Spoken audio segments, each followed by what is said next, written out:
Hello.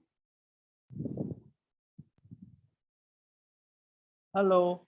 Hello, sir. Hello, sir. Hi.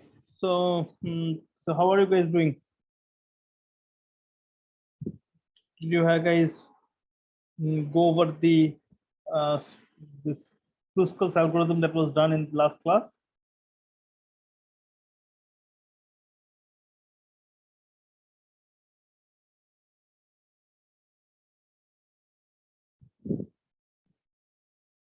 Hello. Hello, sir. Yeah. So did you guys go over the Kruskal's algorithm that was done in last class? I checked it, but yeah, Hmm? I checked it. So I went through it once. So that's it. You went through it once? Yeah, like you said, there was this new data structure kind of thing that we had to know, right? So I was reading a book and it mentioned there. So I was like, okay. Hello.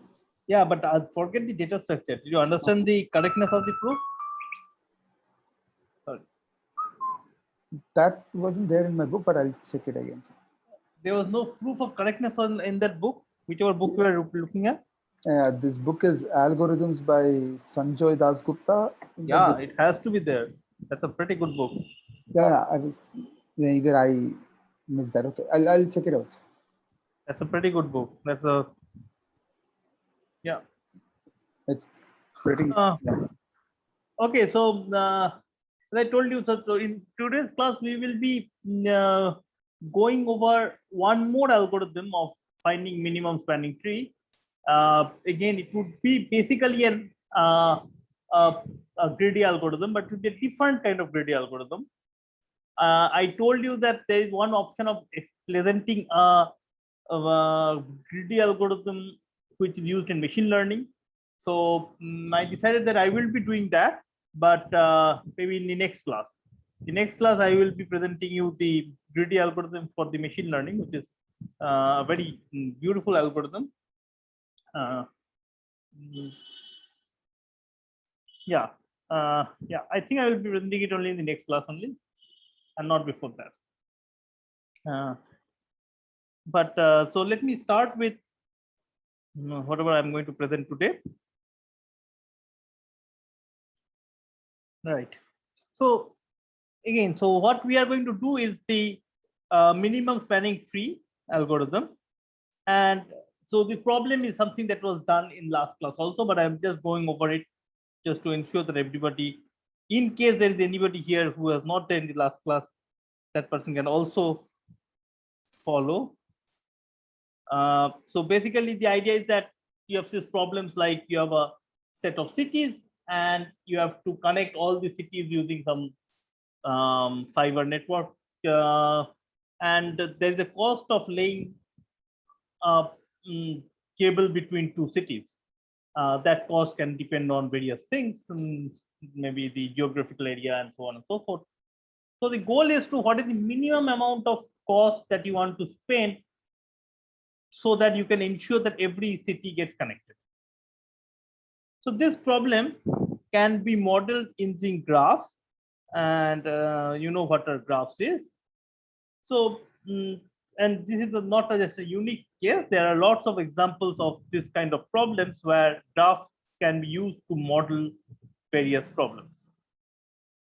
So here the typical model is that every city will be represented as nodes, and if there exists a way of laying a cable between two cities, then we put a edges or the roads basically.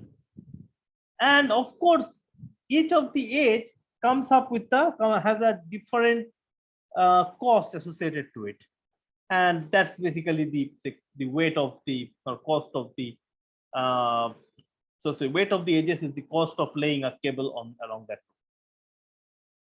right? And this is the input can be modeled using this graph, and the goal is to output a subgraph so that every edge is connected. Sorry, every node is connected. Okay, and you want to minimize the sum of the weights of the selected edges, right?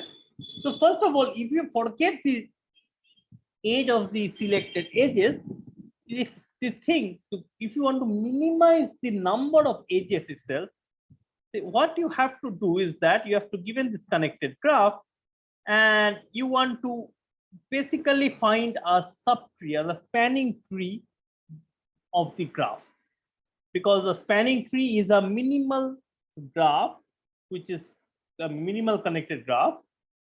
That spanning tree also has this other nice properties that we have seen earlier, is that the graph has no cycle, or a tree has no cycle, and tree has exactly n-1 edges, right? You can prove that if there is a graph that connects every edge, right, and there is a cycle in that graph, I can drop one of the edge and still that graph will be connected. If I drop one of the edges in the cycle, still that graph will be connected. So you can, without loss of generality, assume that the graph is this. The graph of the connected graph that is used to connect all the nodes is actually a tree. And here we are assuming the fact that every vertex have, every edge has weight positive. None of them has weight negative. Right.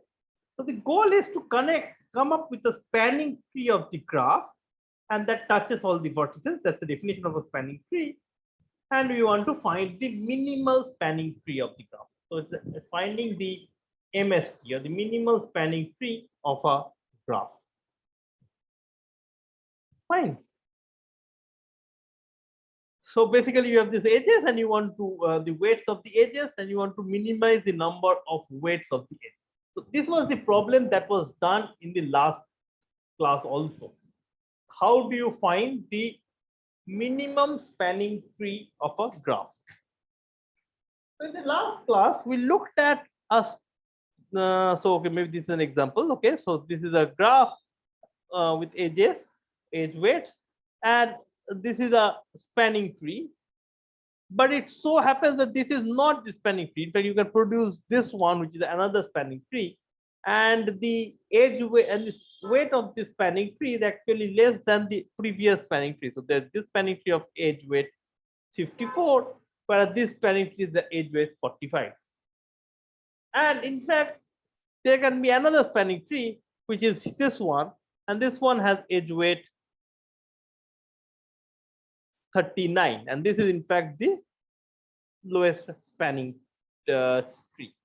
Note that one thing is that a graph can have multiple minimum spanning tree. For example, if this node was 5, this instead of 8, if this was 5, then I could have taken this edge E to C. I could have also have taken the edge from B to C, and still the graph would be connected. Okay, either of them. So there can be multiple edges that can be connected. Or similarly, if this edge DE was 5 instead of 15, I could have taken this. I could have not taken this edge AD and taken this edge as DE, and that would have been 15. Okay, and yeah, fine, good. So there can be multiple minimum spanning tree, and our job is to find the minimum spanning tree. So I hope that everybody recollected what the spanning tree is and the minimum spanning tree is. Yes, sir. Okay, good. Amanish Kumar. Yes, sir. Yeah, were you there in last class? No, sir, I was not doing this. You're not there. So have you gone over the? Can you just tell us what is the idea of the Kruskal algorithm? Yes, sir. In Kruskal algorithm, we will basically arrange the edges in terms of weight in ascending order, and then we'll start with the minimum weight, and then we'll keep adding edges. Once we get a cycle, we will remove that edge. We will not include that edge, and then we'll continue. Excellent. So in the last class, we saw this kind of a greedy algorithm, the Kruskal algorithm. And the basic algorithm is that you want to start with picking on the minimum edge weight, the edge with the minimum weight, or a edge with minimum weight. There can be multiple edges with minimum weight, but you have to pick any one edge with minimum weight. And if possible, take the next minimum edge thing. And what does if possible mean? Meaning that if I add that edge, if it doesn't take a cycle, form a cycle of the edges that I have picked already, then I will add that edge and so on and so forth. So I keep on doing it. Right, so that is the main idea. So as Avinish basically pointed out, the main idea is that you first sort the edges in the ascending order of the weights, right? And then once you have sorted this edge in the ascending order of the edge weights, you just one after another pick up the edges. If and you have this set A. Set A is basically the set of edges that has been selected, or we have kind of decided to use them to lay the network cable. So if by adding a particular edge to A, no cycle is created, I will take that edge. And if that after adding that edge, a cycle is created, then I will not take that. And that's about it. I keep on doing it. So every time I have to check whether a cycle is formed. If a cycle is formed, I don't take it. If the cycle is not formed, then I will. So if the cycle is not formed, I will take it. If the cycle is formed, then I will not take it. Right. Now, this was the pseudocode of the Kruskal's algorithm. And of course, there was this issue about how to prove that Kruskal's algorithm gives correct answer. So something that I kind of scribbled in the notes in the slides last time. I hope that you guys have gone over it. If you have not, please go back and look at any book. Any book will have the correctness of the Kruskal's algorithm, and I will request you to go over it once again. See, I can give you an explanation again. But today, whatever I'm going to present, I will prove the correctness of the algorithm. But unless you do the algorithm proof by yourself, the correctness of the algorithm proof by yourself, you will not be understand why the algorithm is actually correct. It is very important. So this is one of the most important things in algorithms, particularly for greedy algorithms, where things are not at all obvious. That why does or how can why does an algorithm actually gives the correct answer, right? I mean, it is easy to see here that the algorithm will not give you a cycle. It can also show you, you can convince yourself without too much hard work that algorithm will give you a connected graph. So the algorithm will indeed produce a spanning tree. But why is that spanning tree be minimum? The proof of that is not as straightforward as it seems, right? Now the other thing is that what is the time complexity of this algorithm? So even if you say that, okay, even if somebody comes up and proves that this algorithm gives you the minimum spanning tree, what is the time complexity of the algorithm? So there are two parts to this. So of course, one part is sorting the edges in an ascending order. So this takes order E log E. So to sort a set of E edges, I will need E log E number of steps. And then it is this one. Every time I add an edge, I have to know whether that edge is producing a cycle or not.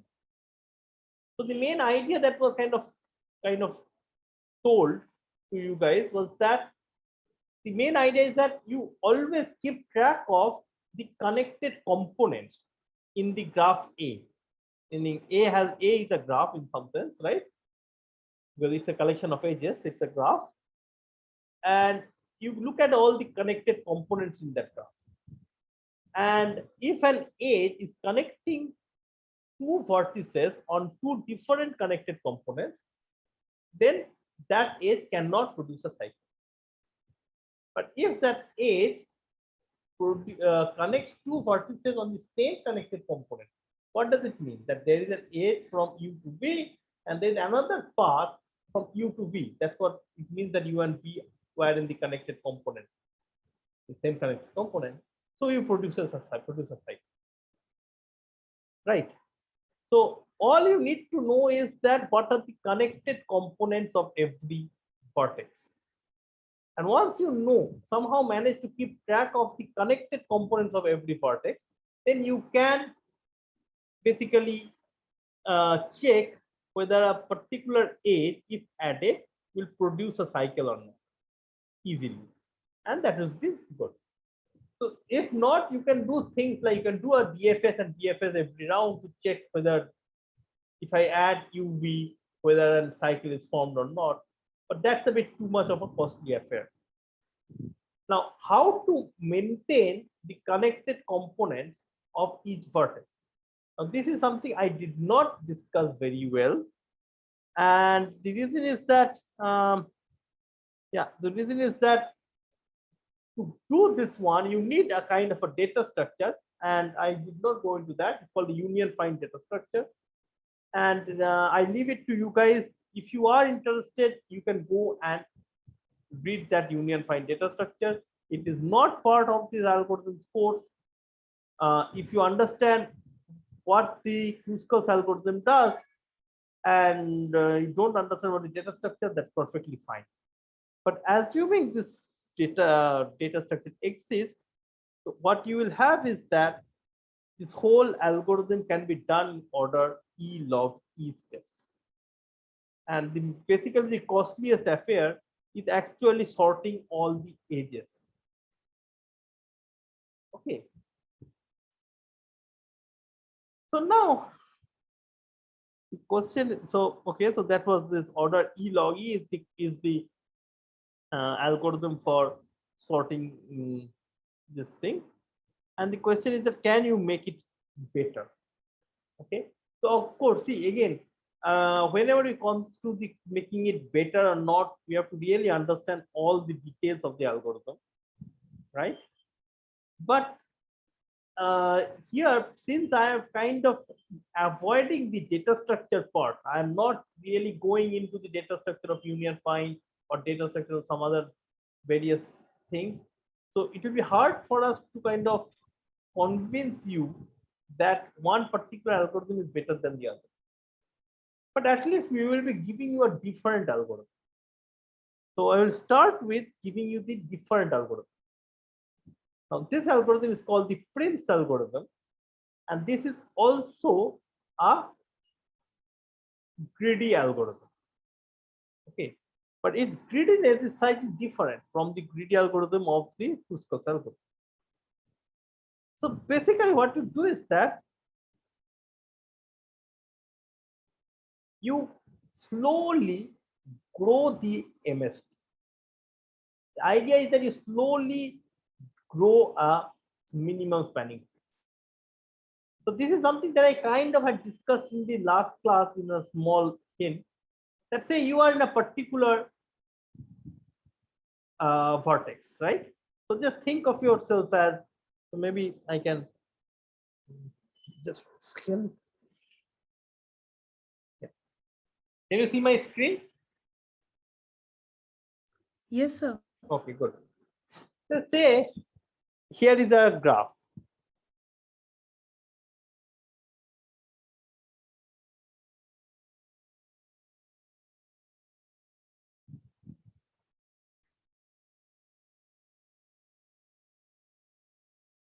Okay. And so this is where you are. Okay, so you are here at this point. And these edges are say 4, 10, 3, 9, 5,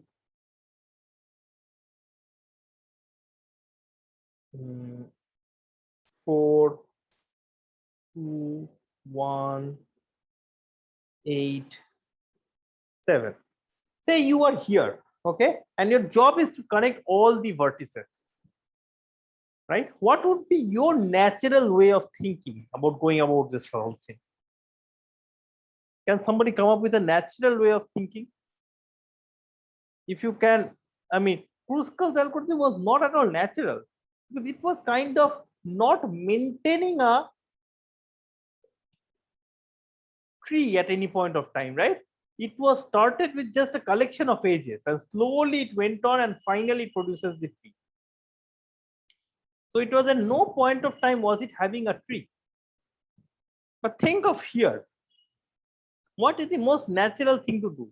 You have to connect all the vertices and you are at this vertex. I can name the vertices, maybe that will be helpful.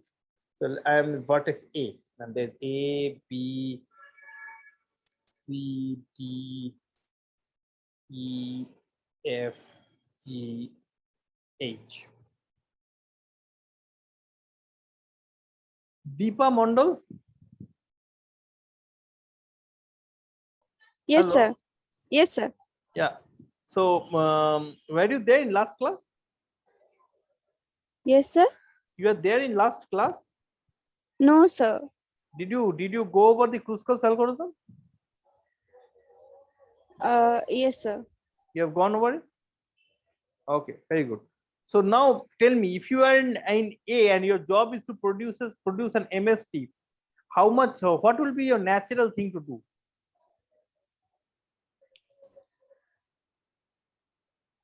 What would be, how will you produce a MST? You don't be MS afraid. You can just say some natural algorithm, whatever. First, find the minimum edge. Minimum edge from where? From sorting. From sorting? Uh, I mean, that's your natural. Minimum edge from A. You have highlighted. Yeah, so of course, okay. So Kruskal's algorithm, what it was doing is that it was finding the minimum edge in the whole graph and then moving ahead, right? Yes. So instead of that, why don't you do this following? You look at the minimum edge from A. Yes. And at this point, there are two edges from A. There is a D. You go to D, it will take cost to 10. To go to B, it will cost you 4. Okay, I will just for now just lay the 5-bar cable over here. That's it. Yes. And at this point, B becomes reachable. Okay, this is my current state of the MST. Not MST, a tree. I'm maintaining a tree. The next thing is that you say that, okay, next what? Among these two, so this is a connected, so this is a connected component or a connected graph, connected subgraph, right? A and B. Look at all the edges that goes out of this connected graph. So namely A to this one, this one, this one, and this one. Out of this 4, find the minimum one. Okay. This Sorry. from D to C. No. Why is from D to C? Yeah. I mean, are you kind of trying to remember the Kruskal's algorithm? Is that what you're trying to do? From B to G. Sorry. Yeah, because D to C is a thing which is lower than everything. I completely agree. But that doesn't mean anything because I am interested only in the set of edges that goes out of this component. Yeah. That is. Okay, so that is the most natural thing. Just think about it. You have been given this job. You have gone to a village. Your job is to create a road structure okay, there is a huge cyclone that has hit somewhere. Lots and lots of roads are broken. You have these various villages at various parts, and your job is to connect a set of all the villages somehow or other. And you have to spend the minimum time and cost to kind of connect them. So what do? You start from a village and say that, okay, see, if I spend some amount of money, I'll be able to connect to B. Very good. That's done. So now A and B are connected. Now from A and B, what is the next thing that I can do? Okay, see, from B, I can go to, I mean, from this whole thing, one of the minimum ones is G. Okay, maybe I will then connect from B to G. Right? And this will be Yes. the next vertex that I connect. What will be next? Okay, in that case, this now I am connecting B, G, and A, B, G. Now look at all the edges that goes out again. This one, this one, this one, this one, and this one. So now the minimum one is this one, okay, by taking 5. So every time your job is to add one more vertex to this whole list of villages that are connected, or one or list of vertex that are connected, right? Every time you greedily pick a village that you can connect, or sorry, greedily pick a vertex that you can connect to the existing tree structure that is connected in some sense, right? And what is the minimum one that is? Okay, now what? Now that okay, these are the connected things. Now if I look at it, this is so there are the edges that goes out at this. Now 7 is the minimum, but if I draw 7, then that is just connecting two edges, two vertices which are already connected. So that is not interesting. So I will connect among these three the minimum, which is 8. Okay, so I will connect 8.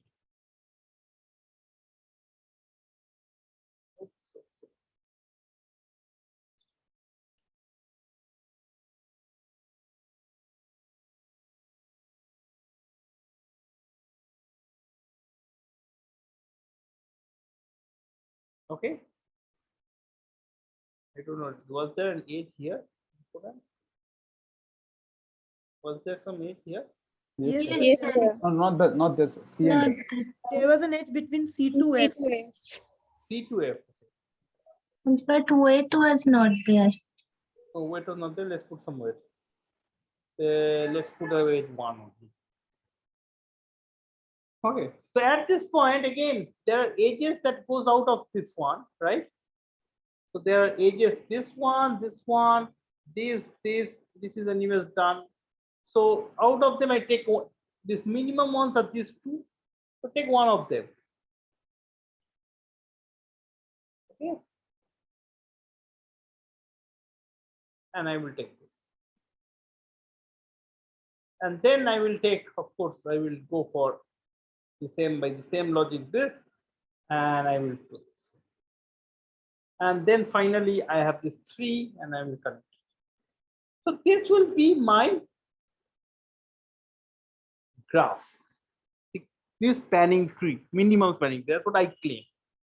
Now one thing that you can see is that there is it's something nice because it is always maintaining a tree. Secondly, it is always going to make it, I mean, whatever the output is, the output will be a spanning tree. That also you're convinced. That is not hard to say. What is again not very clear is that why is this graph, or why is this producing a minimum spanning tree? This is actually quite a very natural algorithm for greedy algorithm for MST. To think of it, is a very natural algorithm for MST. Okay, but the proof is not obvious again. So this is the algorithm, and this is the algorithm, and this is what is known as the Prim's algorithm. Okay, idea of the Prim's algorithm is that you start from some vertex, doesn't matter what vertex, right? And every time you look at, so that is the set S. So set S is basically the set of all edges that are set of all vertices that are connected or done, right? So every time you look at all the edges that are adjacent to this set S, pick the minimum of them. If it doesn't create a cycle, select that edge, and whatever vertex is it being added to the set S, vertex that is being reached, you add it to that set S. So set S is basically in this thing, this set of all red colored edges. I mean, at any point of time, it was the set of all red color, right? So let's see a quick algorithm. So this is the algorithm, okay? And I start with this D. It doesn't matter what I start with. It can be anywhere I can start. At this point, the minimum age is D to A. Fine, good. Then I have then what is the minimum one out of this? It would be D to F. Excellent. From here, what will be the minimum one? There will be A to B, which is 7. E to D, F is 8. F to G is 11. D to B is 9. D to E is 50. So it has to be A to B, the minimum one of them. Right? The next one will be B to C. And after that, you see that there are the minimum ones of all of these ages. So before here only, as soon as I did that, this age D to B actually should be marked out, because this age should be kind of thrown out from my list. So I'm not even interested in this age. This age is connecting two vertices that are already marked. So not used, not needed. So among these, what are the ages that are going out? It will be B to C, B to E, D to E, F to E, and F to G. Okay. The next one would be D to E. And once I take D to B to E, all the other two edges, like namely D to E and A, they again get marked out. D to E and F to E. And at this time, at this point, you see that what is the minimum one? It is B to C, E to C, E to G, and F to G. The minimum one is E to C. And finally, you have this. So this is the Prim's algorithm. Is this Prim's algorithm clear? I've not proved that Prim's algorithm gives you the MST, but is it clear what the algorithm is doing? Yes, sir. Yes. Yes, Excellent. sir. So good. So here is the Prim's algorithm, and okay, this is the pseudocode. The pseudocode, forget the pseudocode. So I am okay. I've already told this set S, but let's say that it initialize U to be that set, the set of all red edges, red vertices. U is started with the I or 1. Really, it is just the vertex that you start with. And while this set of, so U is the set of all reached marked vertices that has been reached, right? And as long as the set of vertices that has been reached is not equal to the whole set V, what you look at is that you look at all the vertices, all the edges of the kind UV, where UV is the lowest edge, lowest cost edge, such that U is in, I mean, the small u is in capital U. So, and small v is in capital U, is not in capital U.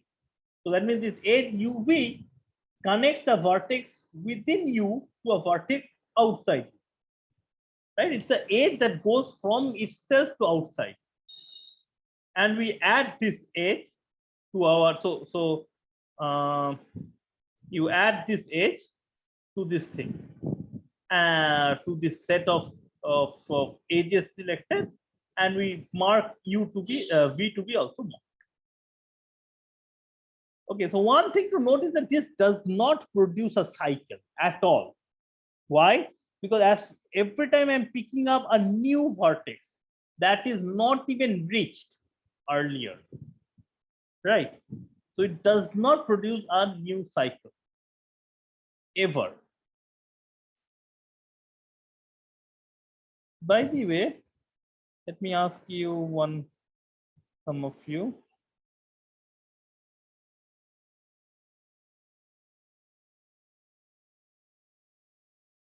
Shiva Kumar?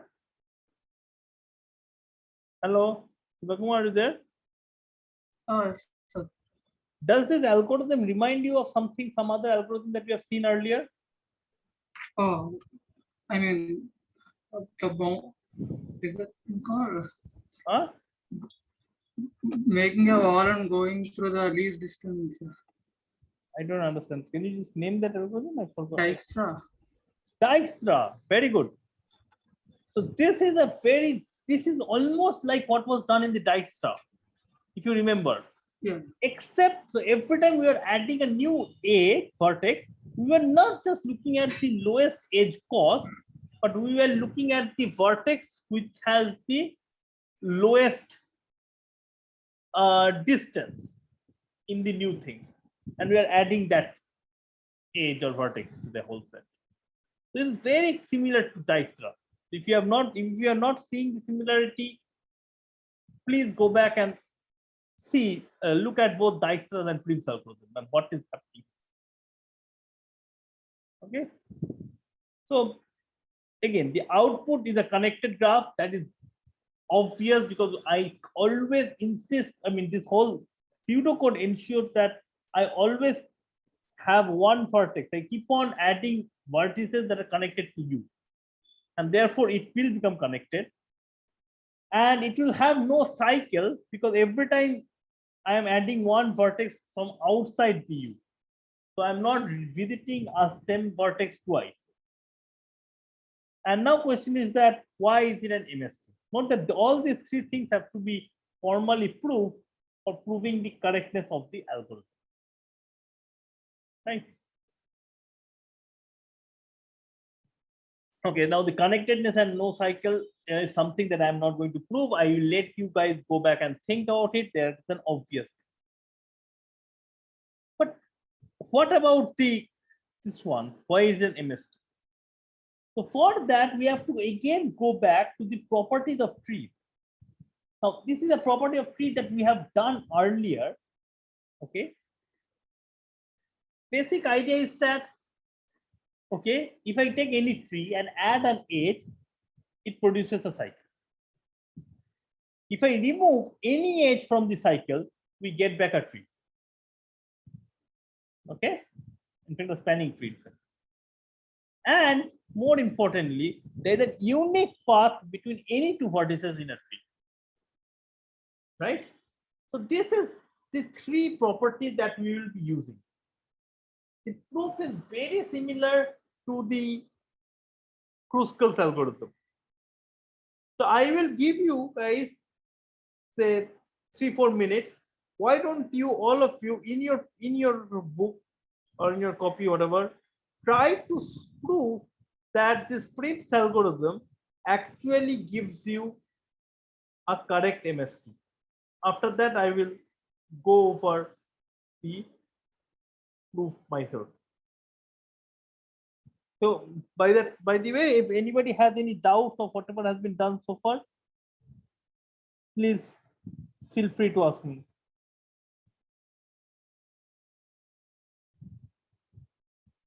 And if you guys, if anyone of you manage to find a proof, just send a chat saying that yes, I have done it. So you have, you can use 3-4 minutes to solve this.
Hello. Hello. Yes, sir. Yeah, so I see that couple of you have managed to solve it, and I'm hoping that some of you have also managed to solve it also. So okay, so so let's see. So what is the kind of a proof here that we can think of, right? So see, let's say here. So when I am constructing, so I'm writing it fully. So let T be the tree constructed by prims. And let E1, E2 to En minus 1 be the order in which the edges were added. Meaning the first edge to be added was the E1, second edge to be added was E2, third edge to be added was E3, and so on. Right? Okay. Remember that there I had, okay, fine, good. So now let E be not an MST. So if it is not an MST, so that means there are other MST. So there might be lots and lots of other MSTs, right? So among the set of all the other MST, I want to consider that MST that matches with maximum amount of edges. Okay. So let T1 be an MST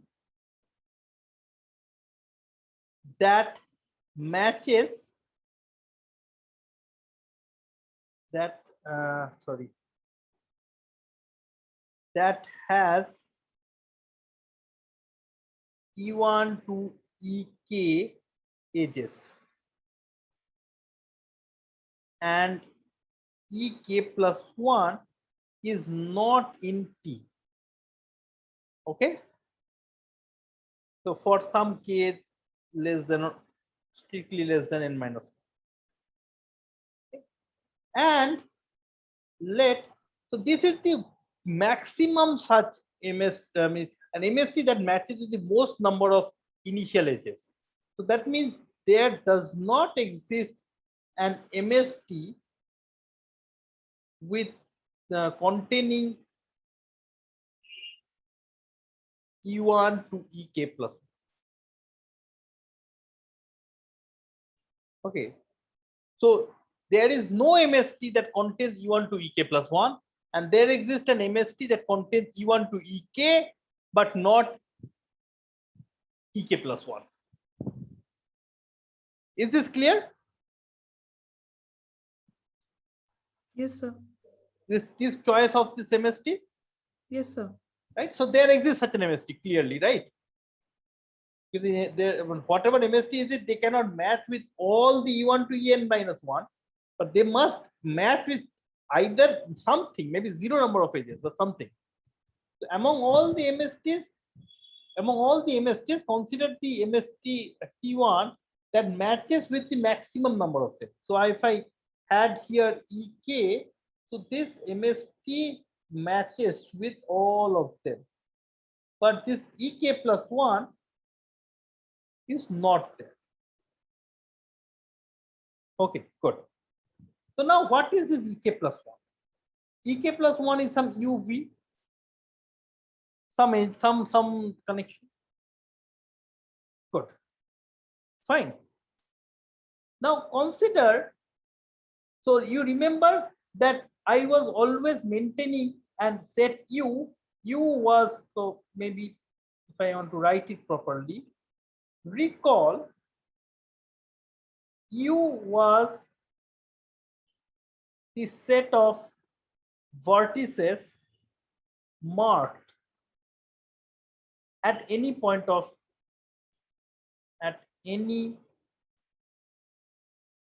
point of time in the algorithm, right? So if this age, right? So if ek plus 1 is actually uv, what does it mean? Implies that say u is in u and v is not in u, right? So look at this graph. So now I will go over something. So say, what is the tree that I'm drawing?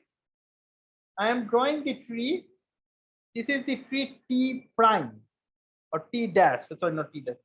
T1, right? This is the tree T1. Okay, this T1, the MST. What do I know here? Of course, somewhere here is U.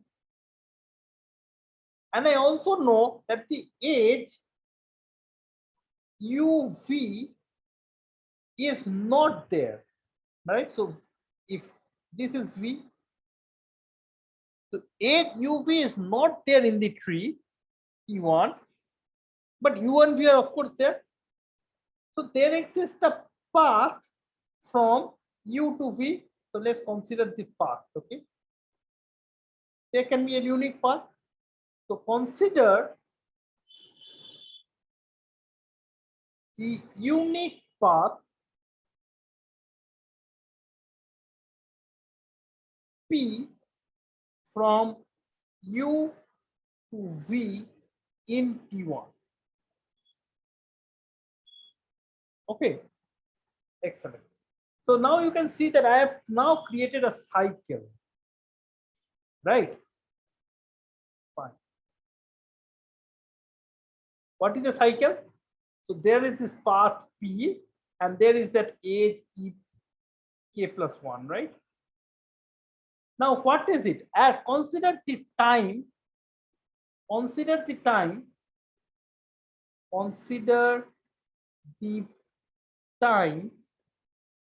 just before ek plus 1 was picked by T. What was U? So at that time, if I draw the, so there is this U, and now this is an age that this is something that I'm drawing. V, this is the path P in the tree, right? And I know that there is an age from U to V. Maybe I should draw some kind of a, this is a dotted line. And then the age from U to V. So what does it mean? So that U is in capital U. V is not in capital U. So somewhere in this path, there must be a place where this is in U and this is not in U, right? So there exists an age,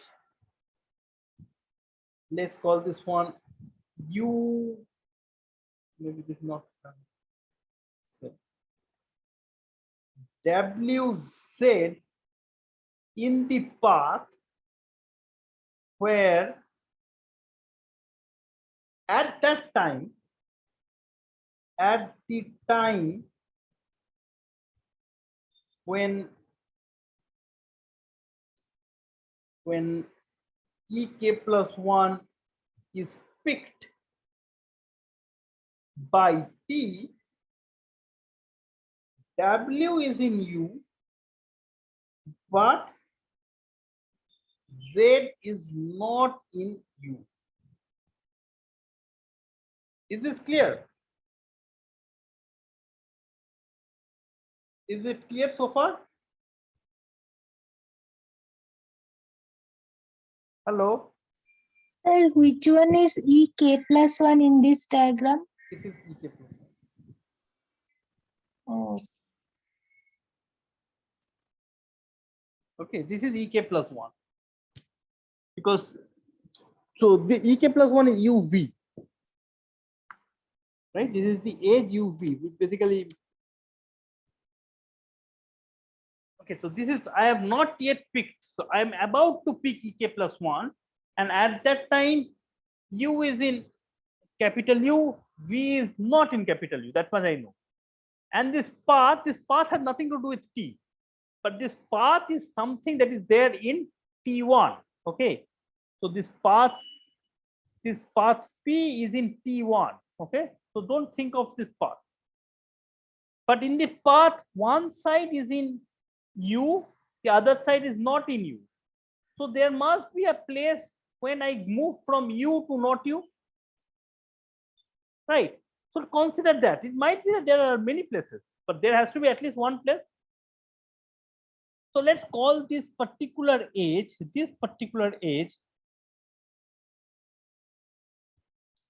E prime. Right.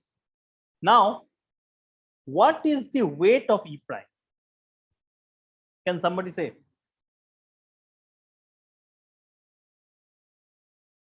What can we say about the weight of E prime? Sir, higher than ek plus 1. Exactly. Yeah. Because at that time, when the age ek plus 1 is about to be picked, at this time, this one is in U, this is not in U. So this edge is considered, and this edge is also considered. And by this algorithm, I picked the smaller of them, the smallest of them, and I picked this one. What it means is that the weight of E prime, so the weight of E prime must be bigger than or equal to weight of ek plus 1.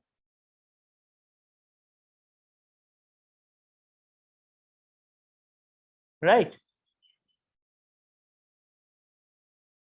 So at that time, now consider this T1. I take that minimum spanning tree, I add ek plus 1. I produce a cycle. What is the cycle? It is this cycle that is there, right? So this path is in T1. I have added this edge, so I produce this cycle. Now, from this cycle, if I remove any one path, one edge, I would have produced again a spanning tree. So consider this one, E prime. What is the weight of this one? I have added ek plus 1, removed E prime, and I know that weight of E prime is more than or equal to weight of ek plus 1. So this must be that weight of ek is less than or equal to the weight of the T1. Right? But weight of the T1 is minimum. So T1 plus ek plus 1 minus ek is also an MST. And what is it that I know? And E1 to ek plus 1 is in, so let's call this one T1 prime or T1 tilde. This one is in T1 tilde. Right? I have added a new edge back. So I started with T1. What was the T1 that was picked up? A T1 was picked up that has the maximum matching. It had this E1 to ek. And we started with an assumption that there doesn't exist any MST containing E1 to ek plus 1. We assume that T is not a MST. And under this assumption, I have started with this T1 and produced another MST which contains E1 to ek plus 1. So if I say this condition is 2 and this condition is 1, so 1 and 2 are contradicting, right? So this lands up in the contradiction. which implies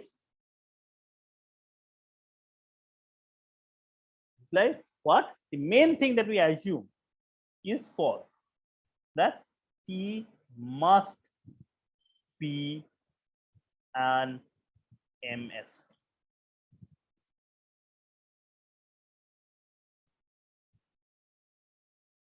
So I have decided to write the whole proof of it, everything with every gory details. This is the whole proof of the Prim's algorithm. Should I repeat it again, or is it fine?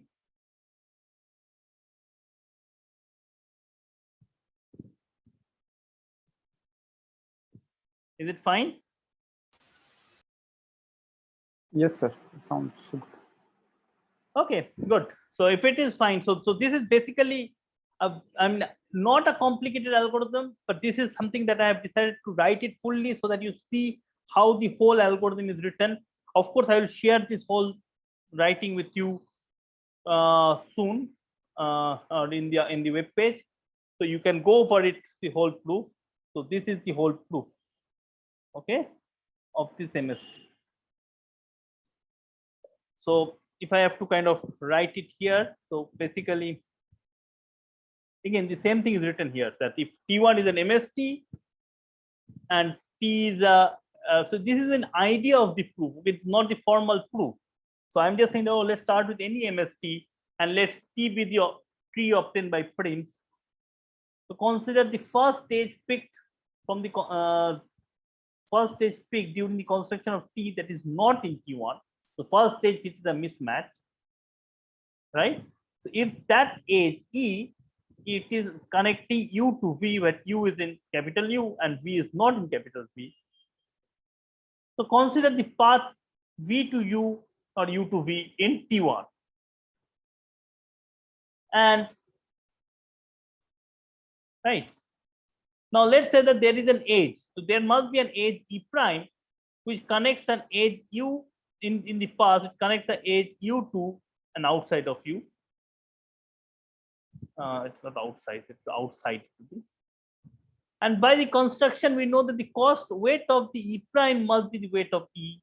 And so if I consider this tree T1 plus E minus E prime, this is a MST and it matches with T and one more edge. Now this is the idea, the correct, this is exactly the same thing. So you start from a and say that, oh, so now I can produce one more MST, which has one more extra matching kind of stuff, or which matches with T with a little bit more. But the main way of proving this kind of stuff is that you start with an MST that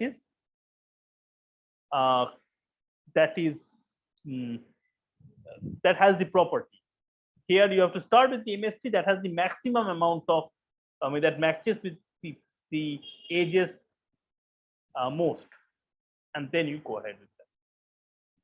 So this is a new algorithm. Another, so Prims produces a different algorithm than the Kruskal's algorithm.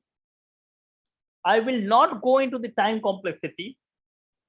Proves that the time complexity is order V square. However, we have proved it because every time you have to find the minimum and all those sets and all. I'm not going to go into that. So you can see that it will give you an order V square algorithm. But again, I'm just going to say it.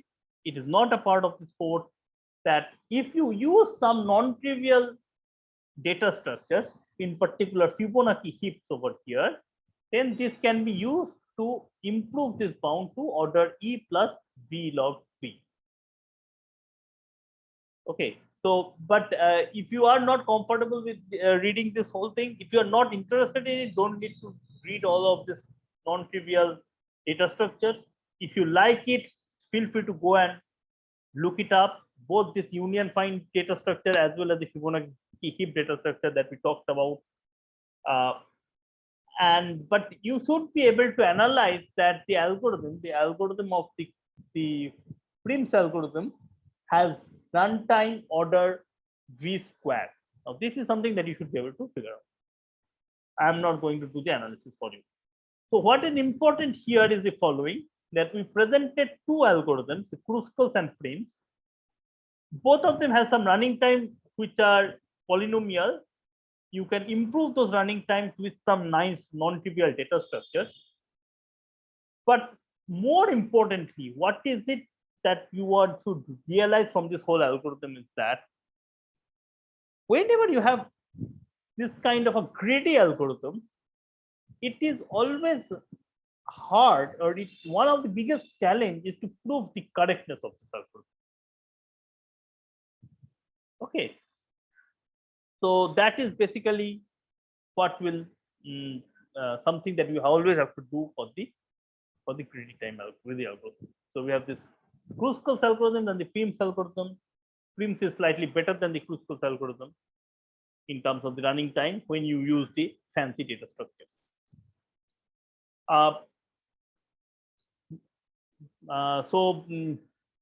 In the next class, which is on Tuesday, we will be going over another greedy algorithm proof, and that would be algorithm from machine learning, one of the most classical algorithms in machine learning, which is used for linear classifiers. I will explain the problem, I will explain the algorithm, and I will also explain you the analysis and correctness of the algorithm. Again, it's a greedy algorithm, and it shows how non-trivial that can be. Okay. Other than that, I think so how many weeks are there now left? You guys have any idea?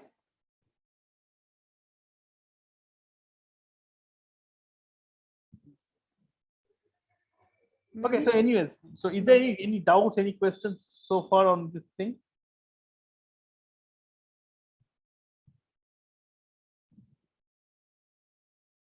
Any doubts, any questions? We have 3 more weeks. So after this week, we have 3 more weeks, right? Yeah, like by around July 11th, I think we'll have the last classes. July 9th, yeah, something around that time.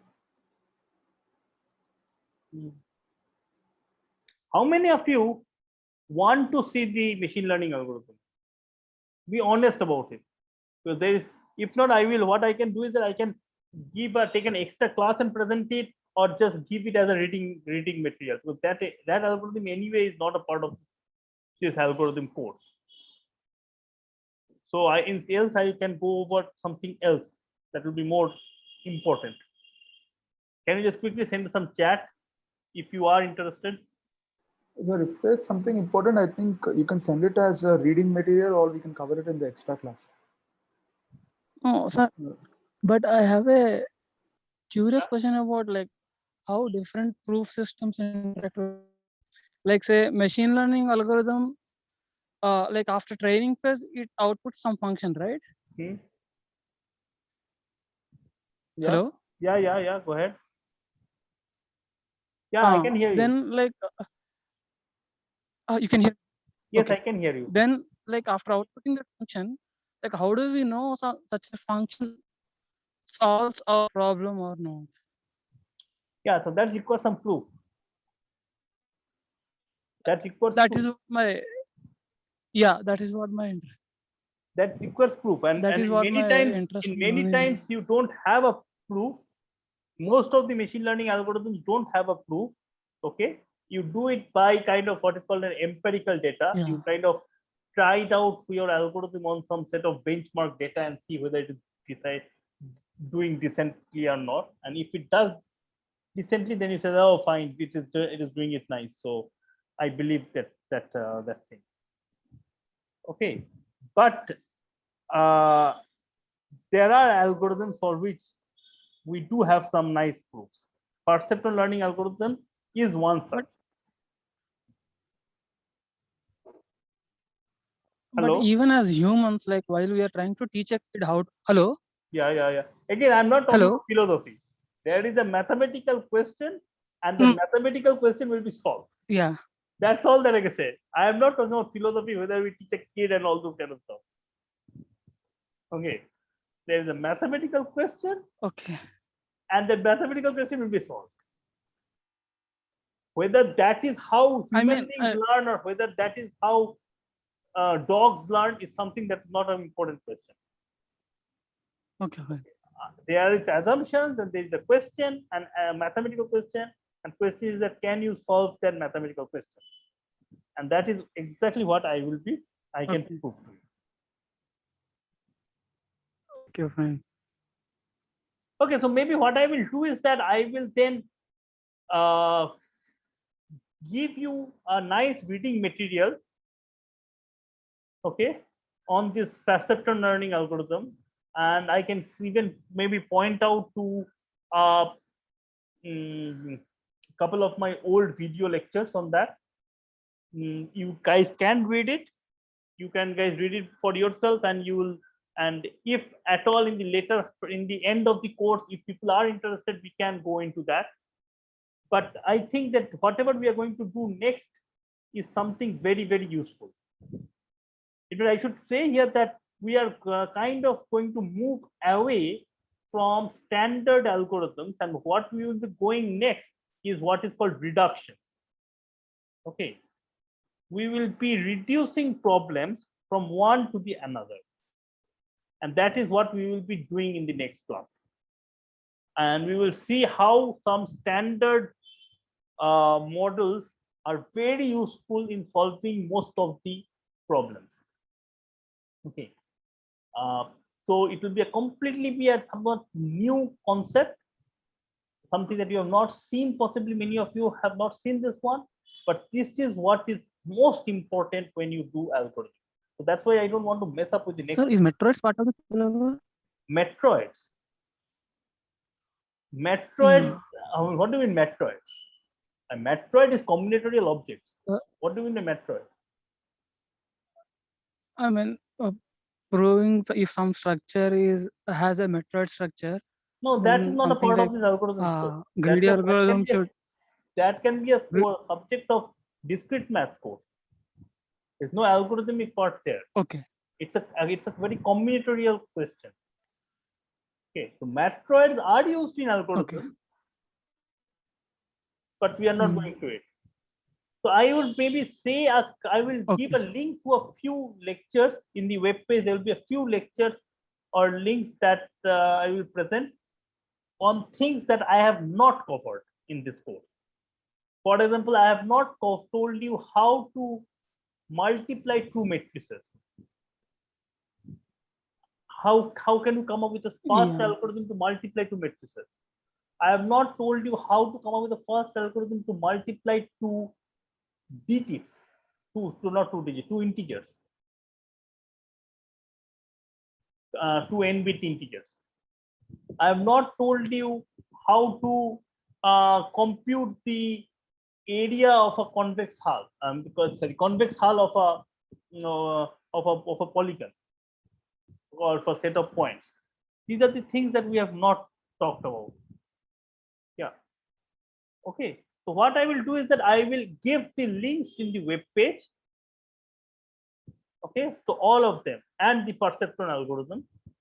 None of them will be covered is be part of this EndSem or something. So, but again, I will be happy to take questions on those if you guys are interested. A good algorithms course is supposed to have all of that, but unfortunately, in this online setting, we are going a slightly slow, and so I'm skipping all of those. I'm going to give you the links, but that's it. This will not be a part of your syllabus or materials cover. Instead, we will be going into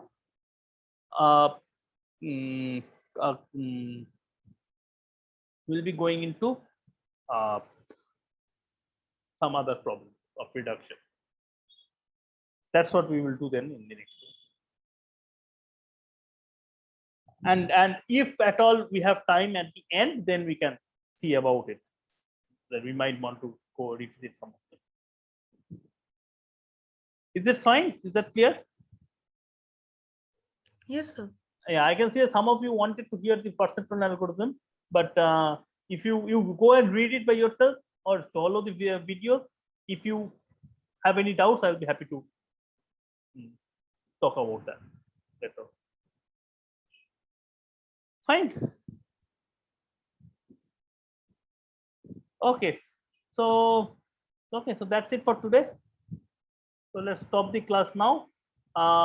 Please do the assignments, and I will upload another problem set possibly with lots and lots of these algorithms that are there.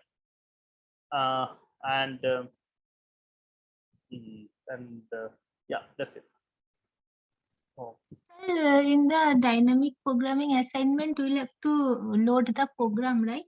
Or the algorithm only? Yes, for that one algorithm, there's one program problem, right? There you have to write the program. Okay, others we don't have to write program. Yeah, others you don't have to write. That's only for that program. Okay. Okay. Okay. Any other questions? Okay. So if not, let's stop the class now.